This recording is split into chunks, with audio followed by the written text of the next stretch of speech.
Hello students, today I am going to explain you about the chapter triangle. So first of all, what is triangle?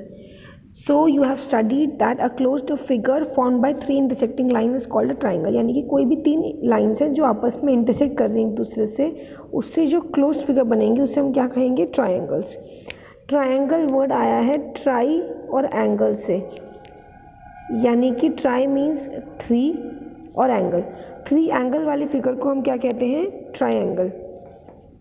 Okay अब इस जैसे अब ये triangle given है आपको ए B सी, इसमें आपकी थ्री वर्टिसेस हैं A B and C, three lines हैं A B A C and B C, line segment particularly if you say, और थ्री एंगल्स हैं angle A, angle B and angle C.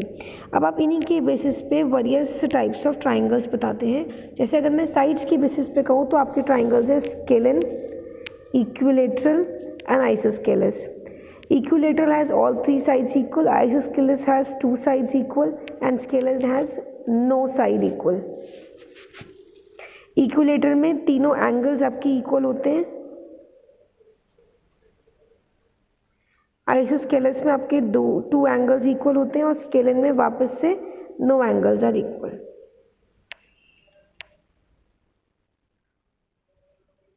Okay class, अब on the basis of angles आपके आते हैं right angled triangle होता है आपका. एक आपका होता है एक्यूट एंगल ट्राइंगल जिसमें एंगल आपका लेस देन 90 होगा. एक होगा ऑब्ट्यूज एंगल ट्राइंगल जिसमें at least one angle is greater than 90 degree. उसे हम कहते हैं ऑब्ट्यूज एंगल ट्राइंगल. कैसे? जैसे अगर कोई एंगल जिसमें आपके सारे एंगल्स 90 से कम है तो ये हो गया कि एक्यूट एंगल ट्राइंगल. उसके बाद अगर कोई ट्राइंगल ऐसा है जिसमें एटलीस्ट वन एंगल आपका 90 डिग्री से बड़ा है उसे हम कहेंगे ऑब्ट्यूज एंगल्ड ट्राइंगल. उसे हम कैसे ड्रॉ कर सकते हैं? सी कुछ इस तरीके से. तो ये 90 से ग्रेटर है, इट इज़ क्लियरली विजिबल. ये क्या हो जाएगा? Obtuse angled triangle. अब बात आती है कॉन्ग्रुएंसी ऑफ ट्राइंगल्स पे. अब you must have observe that two copies of same photographs of the same size are identical. जैसे मैंने अगर एक सर्कल ड्रॉ करा, if I am drawing a circle जिसका रेडियस है 5 centimetre, I am drawing another circle with radius 5 centimetre. अगर मैं इस सर्कल के ऊपर इस सर्कल को रख दूँ then both the circles with overlap each other. तो ये क्या हो गया? कॉन्ग्रुएंट. तो कोई भी ऐसी फिगर जो कि सेम साइज की है और आइडेंटिकल है उसे हम क्या कहेंगे? Congruent figures. कॉन्ग्रुएंसी और सिमिलैरिटी में इतना फ़र्क होता है कि सिमिलैरिटी में एंगल सेम होते हैं लेकिन साइड्स इक्वल रेशो में होती है, वेराज इन केस ऑफ कॉन्ग्रुएंसी आपके एंगल्स भी सेम होंगे और आपकी साइड की लेंथ भी सेम होगी. Draw two circles of the same radius and place one on the other. What do you observe? They cover each other completely and so we call them as congruent circle. अब suppose आपने यहाँ पर देखा कि यहाँ पर दो squares बने हुए हैं.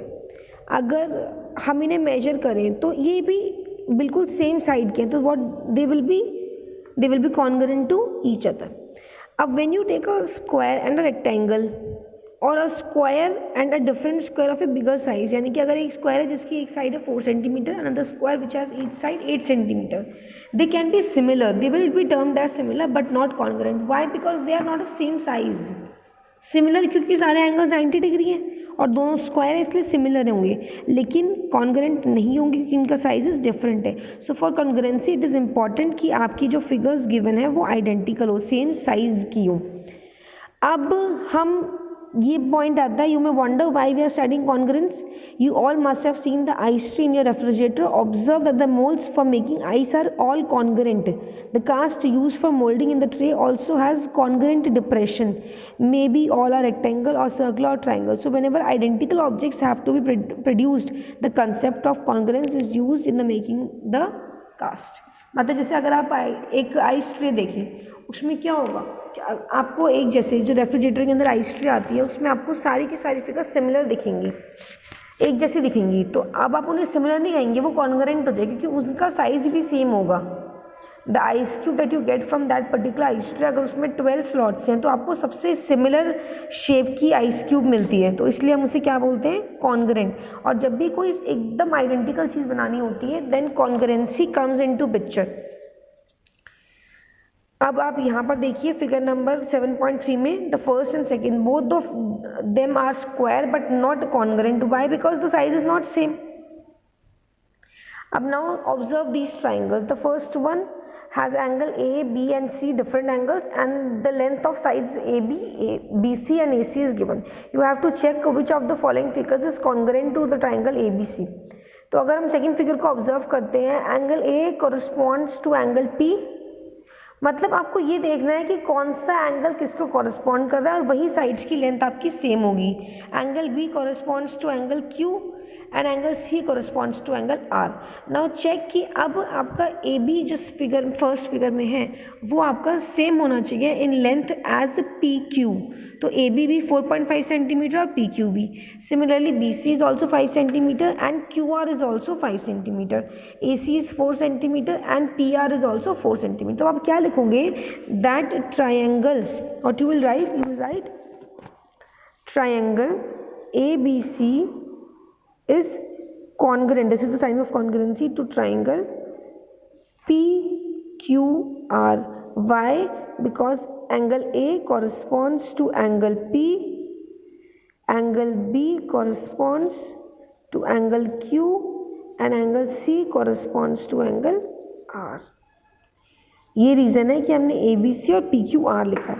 आप उसी अकॉर्डिंग ट्राइंगल की नेमिंग करेंगे जिस अकॉर्डिंग उसकी साइड गिवन है। जैसे अगर मैं फिगर थर्ड देखती हूँ तो एंगल ए आपका कॉरस्पॉन्ड करता है एंगल एफ को, एंगल बी कॉरस्पॉन्ड करता है एंगल डी को, एंगल सी कॉरस्पॉन्ड करता है एंगल ई को। नाउ चेक कि क्या साइड्स की लेंथ सेम है। ए बी आपका कॉरस्पॉन्ड करेगा ए डी को, तो ए बी 4.5 है और ए डी भी, एफ डी भी 4.5 है। Similarly if I see B C is 5 centimetre, वो यहाँ पे कॉरस्पॉन्ड करेगा आपका डी ई को, वो भी 5 सेंटीमीटर है। If I observe A C then it will correspond to F E 4 centimetre. तो अब आप क्या लिखोगे, triangle A B C is congruent to triangle, angle A correspond था एंगल एफ के, angle B was corresponding to angle D and angle C was corresponding to angle A. अब यहाँ पर अल्फाबेटिकली नहीं आया, तो अब आपको चेक अल्फाबेटिकली नहीं करना, आपको ये चेक करना है कौन सा एंगल किससे कॉरस्पॉन्ड कर रहा है। आप एंगल भी चेक करोगे और साइड की लेंथ भी, उसी अकॉर्डिंग आप बताओगे कि कौन से दो ट्राइंगल कॉन्ग्रुएंट है। Now let's move further. अब आते हैं आपका CPCT क्या होता है, आपका corresponding parts of congruent triangle. Congruent triangle के कॉरस्पॉन्डिंग पार्ट, यानी कि अगर आपको कोई दो ट्राइंगल दे दिया, एक आपको दिया गया ट्राइंगल ABC और दूसरा ट्राइंगल आपको मिला triangle DE,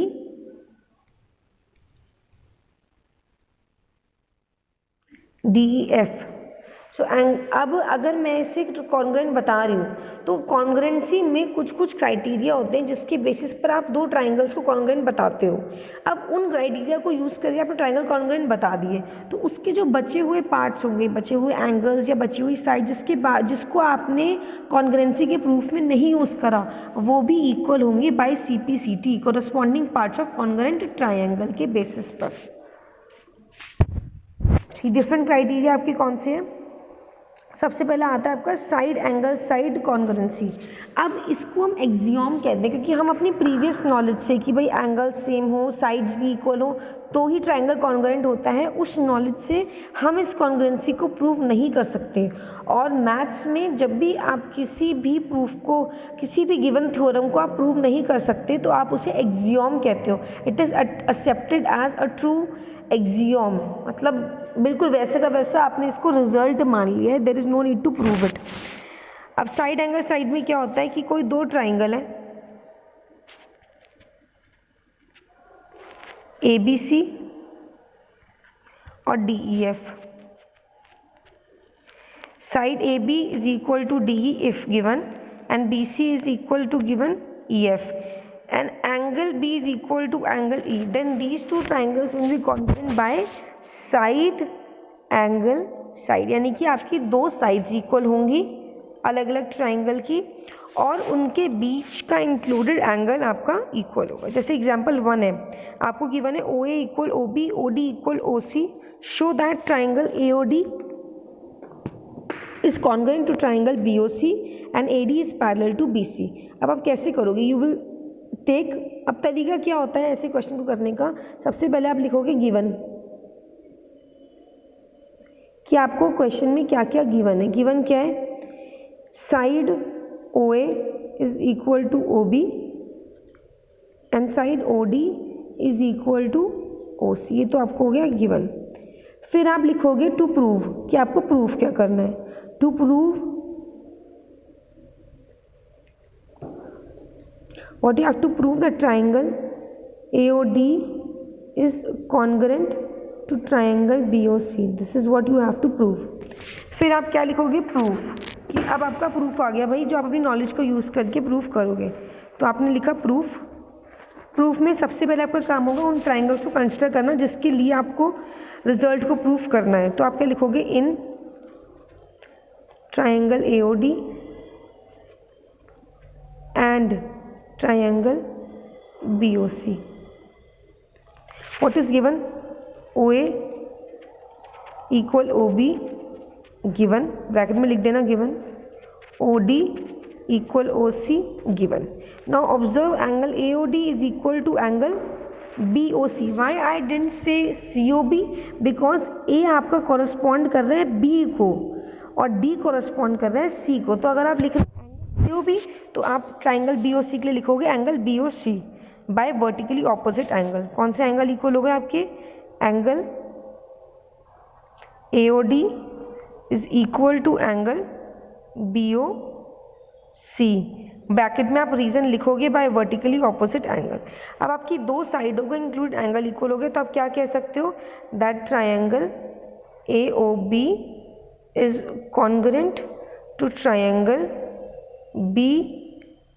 AOD, triangle AOD is congruent to triangle BOC by side angle side। अब आपको नेक्स्ट में प्रूफ करना है AD पैरेलल BC। सी अगर दोनों ट्राइंगल कॉन्ग्रुएंट है तो बाय CPCT इसके बचे हुए एंगल्स और साइड्स भी इक्वल होंगे। तो इसी वजह से आप बोल सकते हो that angle OAD is equal to angle OBC by CPCT। आपको सेकेंड में प्रूफ करना है दैट AD पैरेलल BC। अब angle OAD and angle OBC is also forming the pair of alternate angle, alternate angle का भी pair बना रहे हैं, इसलिए AD is parallel to BC।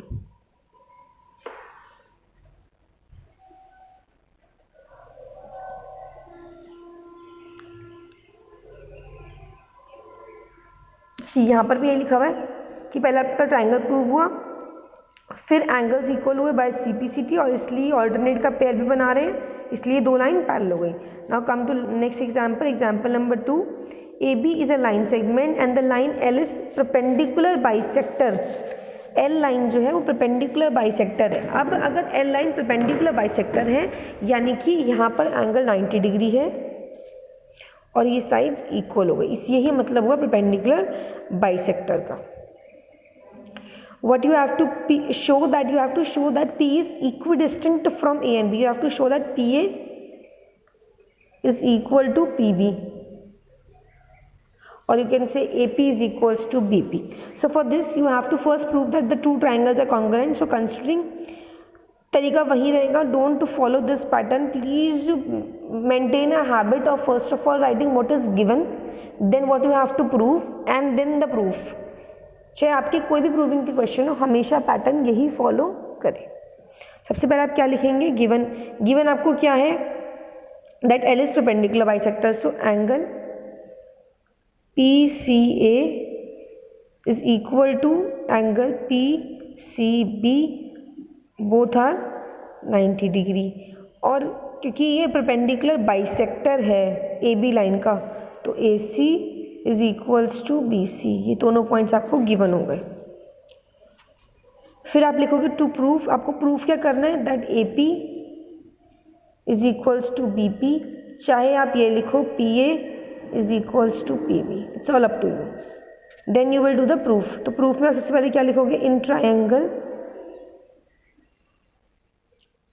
A C P and triangle B C P. Given आपको given क्या था? A C equal B C given. Angle A C P is equal to angle B C P, ये भी given था. और P C equal to P C, ये common है दोनों में, इस ट्राइंगल में भी आ रहा है और इस ट्राइंगल में. So both these triangles are congruent by side angle side. Side angle side से ही दोनों ट्राइंगल कॉन्ग्रेंट हो गए. And then P A equal to P B by C P C T.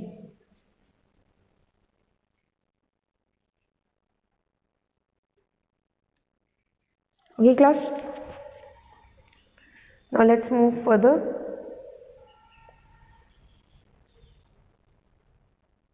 It's a PDF, so the page is loading, then we'll continue. अब side angle side, it will hold true, but you cannot use angle side side or side side angle. It is always compulsory that the two sides and the included angle between those two sides must be equal. जैसे आपको figure 7.11 में given है, angle 60 degree है, 45 degree है, side 4 centimetre है. दो angles के बीच में एक साइड आ रही है. अब ये वाली कौन सी हो गई आपकी? एंगल साइड एंगल, यानी कि एंगल दो एडजेसेंट एंगल्स एंड उसके बीच की बाउंडेड जो साइड है वो इक्वल है. ऐसी कॉन्ग्रुएंसी के क्राइटेरिया को हम कहते हैं एंगल साइड एंगल. इससे आप प्रूफ कर सकते हो. कैसे? देखो, दो ट्राइंगल है A B C and D E F, naming कर दी इन्हें. So angle B is equal to angle E, angle C is equals to angle F, B C और ई एफ इक्वल है. ये आपको गिवन है और आपको प्रूफ करना है that these two triangles are congruent. Okay class, so अब कॉन्ग्रुएंसी के लिए आपने अब तक जो क्राइटेरिया पढ़ा है वो आपने पढ़ा है दैट अ ट्राइंगल जिसमें दो साइड्स इक्वल और बीच का बाउंडेड एंगल. केस 1 आपने लिया जब ए बी और डी ई इक्वल लेंथ के, यानी कि ए बी और डी ई इक्वल लेंथ के. तो अब एंगल ए बी और डी ई इक्वल अज्यूम्ड है, angle B equal to angle E given है, एंगल और बी सी जो साइड है वो इक्वल है ई एफ के, ये भी गिवन है. तो दो साइड इक्वल हो गई, एक एंगल इक्वल हो गया. कौन सी कॉन्ग्रुएंसी हो गई? Side angle side. और why we are using side angle side in this proof? Because side angle side is taken as an axiom. मतलब ये एक ट्रूथ माना जाता है, इसलिए आप इसको प्रूफ में यूज करते हो. प्रूफ में इसको यूज़ किया, ट्राइंगल कॉन्ग्रुएंट हो गए. कॉन्ग्रुएंट होते ही angle C equals to angle F हो गया by C P C T. अब दोनों ट्राइंगल कॉन्ग्रुएंट हो गए. C equal to F given भी था बट हमने उसे प्रूफ में यूज़ नहीं करा. मतलब प्रूफ तो यही करना है कि एंगल साइड से भी कॉन्ग्रुएंसी आ सकती है. दो एंगल एक साइड इक्वल गिवन थे, हमने कंसिडर करा A B equal to D E है और angle C equal to angle F हमने यूज़ ही नहीं करा इस प्रूफ में. तो अब वापस से दो साइड और एक एंगल वाली बात आई और यहाँ से हमने ट्राइंगल कॉन्ग्रुएंट प्रूफ कर दिया. अब दूसरा केस आता है जब ए बी की लेंथ डी ई से बड़ी है, that A B is greater than D E. अब हमने क्या पॉइंट किया? हमने एक पॉइंट कंसिडर किया P such that P B is equals to D E, angle B equal to angle E given और B C equal to E F, ये भी गिवन. अब triangle P B C and D E F is congruent bye side angle side axiom. मतलब अब हमने proof किसे कर दिया? ट्राइंगल पी बी सी और डी ई एफ को हमने प्रूफ कर दिया कि ये कॉन्ग्रुएंट है. अब दो ट्राइंगल कॉन्ग्रुएंट हो गए तो अब एंगल जो है आपका angle P C B will be equal to angle D F E. P C B और डी एफ ई इक्वल हो जाएंगी by C P C T. But हमें क्या गिवन है? गिवन हमें ये है angle A C B is equals to angle D F E है. देखो हमने क्या करा, हमें साइड ए बी और डी ई डिफरेंट लेंथ की गिवन थी. हमने पी एक पॉइंट कंसिडर करा such that P B is equals to D E. ठीक है, और angle B equal to angle E already given है. B C equal to E F, ये भी गिवन है. ट्राइंगल कॉन्ग्रुएंट हो गए बाय साइड एंगल साइड. अब कॉन्ग्रेंट हो गए तो एंगल इक्वल हो जाएंगे, तो angle P C B is equal to हो गया एंगल डी एफ ई। लेकिन क्वेश्चन में क्या गिवन था कि angle A C B is equal to angle D F E. अगर मैं इन दोनों रिजल्ट को कंपेयर करूं तो it is possible only when P coincides A. जब पी कोइंसाइड करेगा ए को तभी ये पॉसिबल है, इसलिए B A equal to E D हो गया और ट्राइंगल ए बी सी और डी एफ कॉन्ग्रेंट हो गए। अब अगला केस आता है आपका, जब ए बी की length less than D E है। लेस देन डी ई में भी आप क्या करोगे, एक पॉइंट चूज करोगे सच दैट, वही वाला आपका सेम पैटर्न आएगा प्रीवियस रिजल्ट के जैसा कि आपने एक पॉइंट कंसिडर करा एम, आप उसे पी भी मान सकते हो, such that M E equal to A B. अब बिल्कुल एग्जैक्टली आपको प्रूव ऐसे ही करना है। बात क्या हुई है कि ये ट्राइंगल हो गया ए बी सी और ये ट्राइंगल हो गया डी ई एफ। हम ये मान के चल रहे हैं कि ए बी की जो लेंथ है वो लेस देन डी है, तो हमने कोई पॉइंट कंसिडर करा एम